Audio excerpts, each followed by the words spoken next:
Debt refinancing strategy. This is Ken Boyd.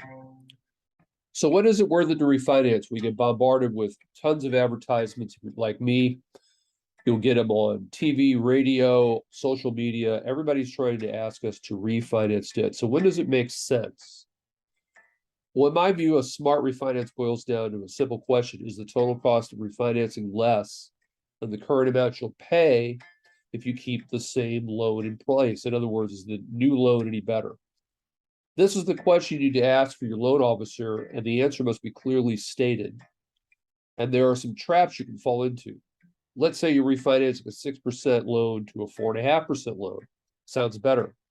The interest rate's lower, but you're adding 7 full years to the repayment period. Sure, the interest rate is lower, but what is the total interest paid, including those 7 additional years? The point is, you might not be better off.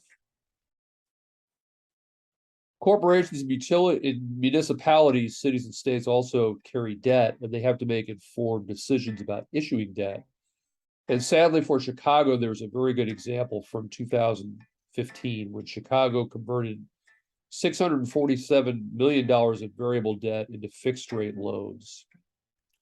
So here's the problem. Chicago had huge liabilities that it was required to repay. The city had a $30 billion pension crisis at city and public schools.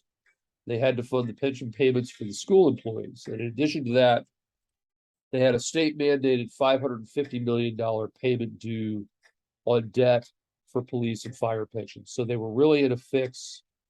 They had a lot of debt due, and they had to find a way to pay it, and refinancing was one of the options. Now, at the top, think about your own situation. If you're going to take on more debt, will your finances allow you to pay off that borrowing? Specifically, will your monthly budget allow you to make those principal and interest payments?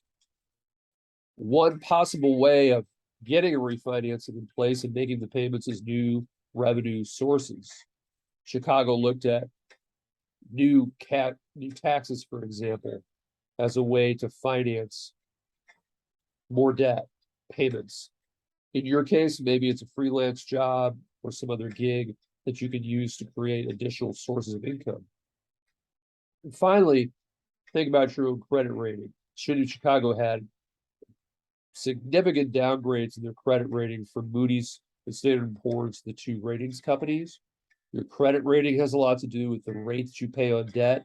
Can you take steps to improve your credit rating, and can you research your credit rating to make sure that the information there is accurate? So these are all steps, tips to deal with debt refinancing. You can find more great content here at conferenceroom.com. Information